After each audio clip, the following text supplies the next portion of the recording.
kan antibodinya. Dia mampu memunculkan sebuah apa seperti aroma ya, tomat. Itu untuk menghalangi, untuk memanggil predator supaya hama insek tidak datang secara alami. Dan itu nutrisi itu terdapat di mana ya? Tentunya bahan organik kan. Nah, kenapa kalau misal pupuk kasih pupuk mas?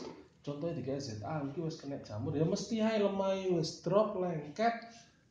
Di situ ada jamur, sudah ada suspek, sampean dropkan lagi pH-nya dan di situ ada nitrat, ada amonia. Nah, itu panganan jamur, coba apa enggak ya? Hentikan dulu seperti itu. Nah, kalau sudah terbentuk seperti ini, nutrisi, makanya ekuivalen ya. Nutrisinya ada hubungannya dengan penolakan hama ketika nutrisi ini siap serap. Tapi nutrisi sintetis belum tentu. Contoh hidroponik, kayak pupuk sintetik yang tidak pakai rekayasa mikrobiologi, tapi ternyata juga kena penyakit. Tapi ketika hidroponik itu kita masukkan komposti, kita masukkan dekomposer, ya malah pertumbuhannya meningkat. Kok ya seger-meger, orang kena penyakit. Artinya ya ada infeksi di airnya itu tadi. Dari mana? Tidak tahu, dari tampiasan hujan, tidak tahu dari embun, dari teri bekas, dari apa. Namanya patogen itu kan tidak terlihat mata. Kalau tidak kita cek, oh iya, memastikan tidak bisa. Kan begitu. Monggo.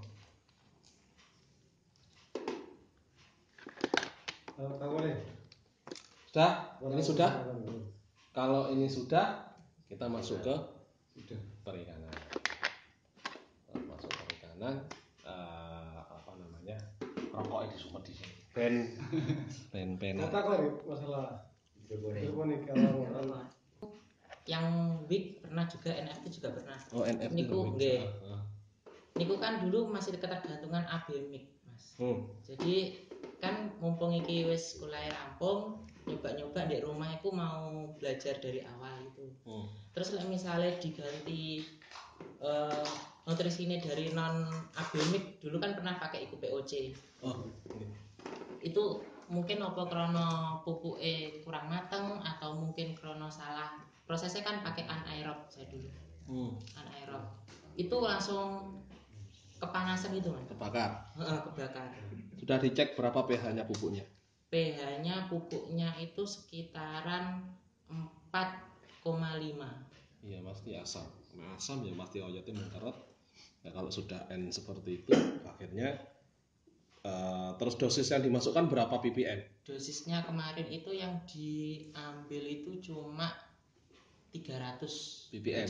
Ya. Terus ditambahkan abimiknya berapa ppm? Abimiknya kemarin kan tanamannya itu sawi.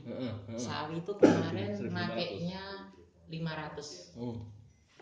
Berarti 800 ya? Itu berarti hitungannya di jumlah gitu. Iya. Kalau gini, ppm yang ada di organik dan ppm yang ada di sintetik kimia itu ada perbedaan. Kalau di kimia itu udah jelas. Misalnya MKP, monokalium fosfat. Oh iya, kadar. Ini kandungannya KH2PO4, ada P2O5 dan kalium K2O. Itu jelas kandungannya sekian persen, dengan masukkan air dia jadinya 500 ppm. Nah, tapi kalau yang dipupuk cair tadi itu tadi, apalagi dengan metode anaerob, yang namanya 300 ppm itu terdiri dari apa? Wakeh kan? Tapi biasanya kalau dia dari buah-buahan, dari tetes, tambahan itu tadi,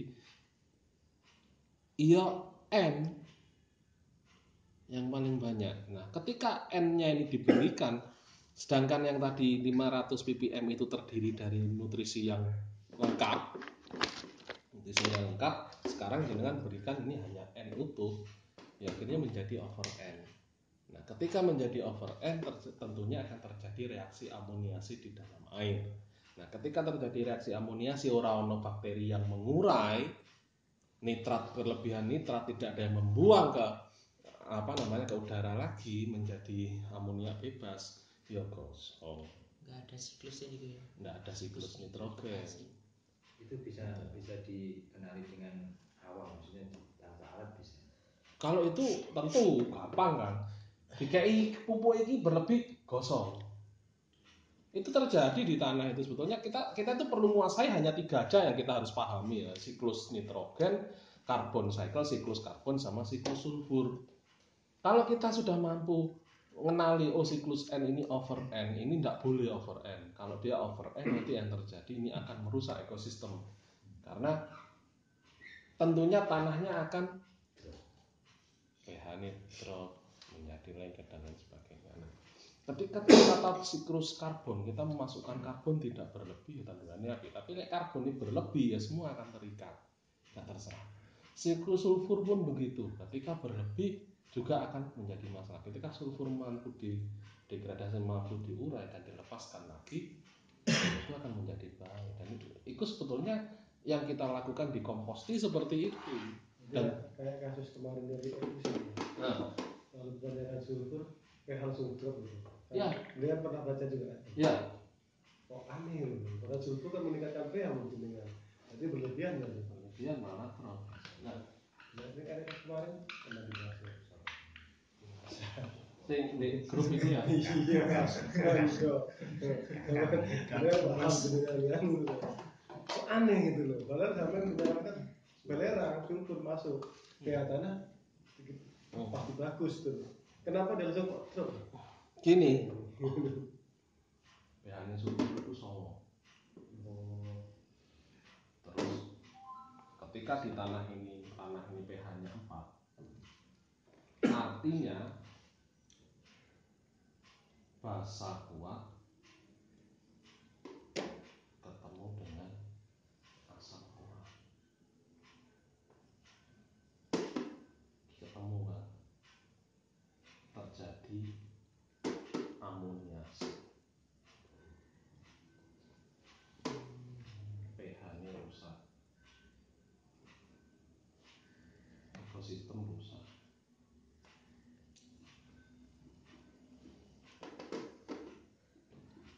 Tapi kalau sudah gini pasti di tanaman bermasalah kali ya. Ya, tentunya akan bermasalah. Jadi ketika pH-nya ini 9 ya, terus apa namanya, dia basa kuat ketemu dengan asam kuat pH 4, amoniasi, terjadi reaksi kimia. Setelah terjadi reaksi kimia, dia amoniasi, oyot iki kan, kurang kobong ya, mandek gitu, asam. Nah, ini yang terjadi, rusak pH. Loh, moro piro? Ya mudun lep, munggah nyet, mudun lep. Ini kan diungkap kan? Kayak daun yang itu ya, kayak yang kerak itu ya, daunnya kayak yang kerak.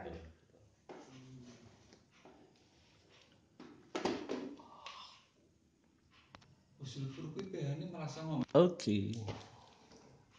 Bismillah. Jadi gini kan. Komposti. Iki kompos kok teh apa piye bukan. Komposti itu terdiri dari bahan organik. Terdiri dari unsur hara. Hara ini makro, mikro. Terus terdiri dari ini bahan organik ada 2. Ya, bahan organik ini dari pupuk PO padat dan VOC airnya. Terus dekomposer. Ini mikrobanya. Ini NPK-nya ada di sini. NPK, NPSO4, terus mikro, pupuk mikro. Nah, itu unsur sintetik apa ramaten yo ora lokal. Mikroba itu yang membunuh itu hanya desinfektan kan, atau kita bakar sekaligus. Biar mikroba ini sampai terus mati, sampai kayak alkohol mati. Tapi kalau ini di dalam tanah atau ini komposti ya, orang ono bahan organik apa, jadi nitrogen NPK ini kalau kita mau mengembangkan mikroba, apalagi mikroba kami ini ada 13 jenis itu tanpa gula. Gula ya awal diperlukan dia 0,1%, hanya 0,1%. Selanjutnya dia pada saat dia bekerja dia sesuai fitrahnya. Pelarut fosfat ia memerlukan P2O5 untuk dirubah menjadi ortofosfat. Apa sih ortofosfat? Ortofosfat itu ion fosfat, ion fosfat. Dan dari ion fosfat ini baru diserap oleh akar tanaman. Tidak dari fosfat ini langsung diserap tanaman, orang. Ini mikroba dulu, ini mikroba pelarut fosfat. Nah, kalau mikroba pelarut fosfat ternyata ini diberikan gula, aku kok bingung rumus kimia nih antara nih gula karo fosfat itu nyambung. Ibaratnya kayak kita ya, kita buat kopi ya. Enek kopine, enek bubuk kopine, enek gulone, enek banyu panas. Terus tiba-tiba yang diminum ini kok tadi es cendol. Iki hubungannya tekan di dan kopi karo es cendol iki lho. Loh enggak, kan itu kopi itu nanti bisa bereaksi dengan gula menjadi cendol. Ini saya yang salah baca, salah sinau apa piye? Sama halnya gula menjadi fosfat itu tekan di. Ini enggak saya menyampaikan gamblang nih, saya menyampaikan ini dengan saya ambil tegas buah dimusuhi. Tapi yang penting petani-petani jangan sampai kesasar. Kalau memang mau melarutkan fosfat, berikan P2O5. Kalau kita mau penambat N, iki sing wong-wong seneng kan iki ya. Nitrobakter. Padahal nitrobakter itu baru satu dari sekian banyak di siklus nitrogen. Cycle N itu ini NO3, nitrogen turun dirubah menjadi nitrit. Ini siapa? Nitrosomonas. Ayo wis, apal aku lagi. Baru setelah dirubah menjadi nitrosomonas, ini nitrit ini tadi dirubah lagi nitrit menjadi nitrat, baru nitrobakter. Di sini kerjanya nitrat ini nitrobakter. Baru ini diserap oleh tanaman. Setelah diserap oleh tanaman, sisanya nitrat itu mau kan di lemah, nah, dia akan meracuni kelebihan. Ya, nitrat menjadi over N.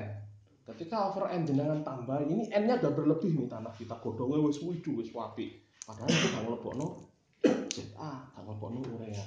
Ya aja dilebokne urea, drop pH-nya. Begitu over N jenengan pembuahan gagal, bunga rontok. Karena hanya gara-gara kita ngejar N. Ya, enggak apa-apa Mas, gede wapi. Ya enggak apa-apa kalau yang memang yang mau dipanen daunnya. Nah, kalau kami kan mau panen buahnya kan. Logikanya kan. Nah, ketika berlebih nitrat, siapa yang akan melepas itu? Ya bakteri lagi yang namanya denitrifikan. Nitrat ini dirubah lagi menjadi N bebas. Sopo iku sing kerja ngono? Adeng sopo Mas denitrifikan? Karena kita ini terlalu textbook, denitrifikan itu Pseudomonas denitrifikan. Wes, terus ngolah iku di sini. Padahal Trichoderma iku ya denitrifikan, Bacillus yang dia pekerja orang denitrifikan. Itu ya denitrifikan. Trichoderma itu dia agen hayati, dia antipatogen, dia selulolitik, pengurai selulosa, dia dekomposer, dia denitrifikan, dan dia juga pelarut fosfat. Loh, gak ono Mas artikel itu ya berarti senangmu kurang ado ya. Bukan ini saya menjelaskan apa adanya ya. Ternyata mikroba itu tidak bekerja satu, tapi mereka bekerja itu seperti rantai. Oh ini kerja mikroba ini. One connected. Jadi dia ini dalam satu kesatuan. Satu kesatuan.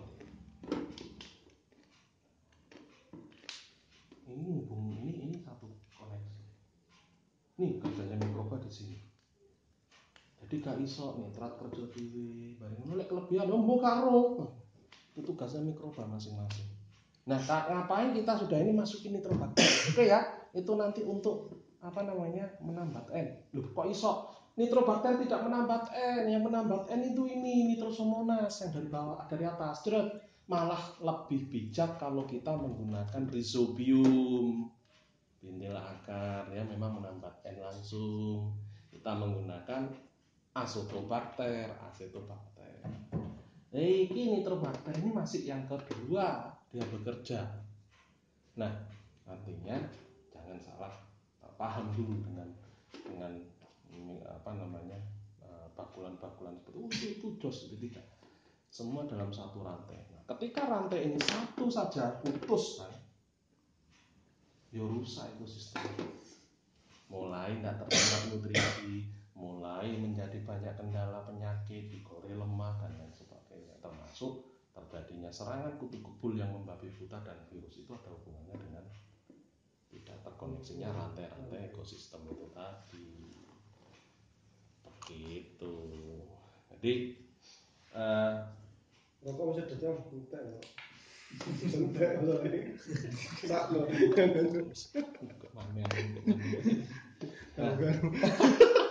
Ini Mas Pak Dik. Jadi gini, sebetulnya komposti itu kenapa sih bisa seefektif itu? Sebetulnya komposti itu bukan hebatnya formulasi, tapi karena kita membentuk rantai itu tadi di dalam media itu tadi. Sebetulnya sama dengan itu ekstrak tanah, sama dengan kondisi di dalam tanah. Jadi ketika mikroba ini turun langsung ke tanah, ya dia wis lho, ya iki nggonku kerja, ora golek-golek maneh. Aku di media itu saya dikembangkan ibaratnya komposti mikroba ini dikembangkan dengan NPK, bahan organik, mikro dan lain sebagainya. Begitu turun ke tanah nek kono ya ono NPK, ya ono mineral, ya ono toksik dan lain sebagainya. Jadi dia ketemu hal yang sama. Bekerjanya pun akhirnya tidak menunggu adaptasi lagi. Jadi yang namanya kurva mikroba, kehidupan mikroba itu tidak berguna di situ. Jadi dia kerja sudah beradaptasi, eksponensial stasioner, terjun terus. Begitu dia sudah turun, sudah pekerjaannya sudah selesai, dia berhenti. Kita ngasihkan nutrisi lagi, terjun mana? Terus, itu terus. Nah, dengan terbentuknya kantong nutrisi, dia bekerja terus-menerus seperti itu. Sebetulnya kita sama aja dengan menyuburkan tanah seperti zaman puluhan tahun lalu sporadis kan. Sakolo driyek. Wis. Ning anak putune dhewe. Le, Nduk, sok kowe lek arep nandur, iki wis mesti subur tanah. Kok iso, Pak? Iya, iki wis bahan organik ya. Selesai. Jadi kembali seperti zaman dulu. Nah, itu makanya tujuannya di Bunkenesen itu bertani sekaligus menyuburkan tanah. Jadi organik dengan sendirinya yang tidak dipaksa. Figurmu wapi kan? Korek wapi. Oke. Jadi hidroponik.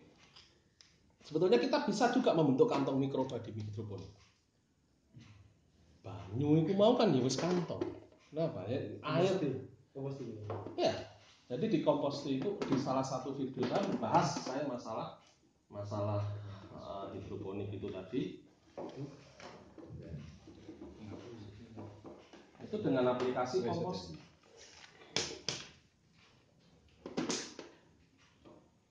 Ini kita enggak apa namanya? Oh, hidroponik itu bersih. Hidroponik itu ini tanpa mikroba. Loh, iya kan, tapi lek dikek mikroba itu lho ya malah. Mana tanaman hidroponik yang enggak ada kendalanya? Lah wong hidroponik kok iso kena Cercospora? Kok iso kena Phytophthora padahal nek tanduran godhong. Kan aneh. Kalau leaf miner itu biasa dinding-dinding ngeten. Berarti kalau hidroponik komposti enggak usah pakai silika sulfur. Pakai tetep lah. Langsung campur. Iya. Jadi mau metode WIC, NFT atau apa? Kalau yang kemarin di itu kan kalau WIC kan berarti jenengan sauripe yo Dik. Bak iku kan ngene kan, ya kan? Kalau NFT kan sampean olah. Kalau NFT sampean buat, nah digunakan buat kolam kontrol. Ya, di ikan itu ya. Ya, ini nanti jadinya sama aja dengan buat CT dalam jumlah gede tapi dilewatno oyo di tanduran.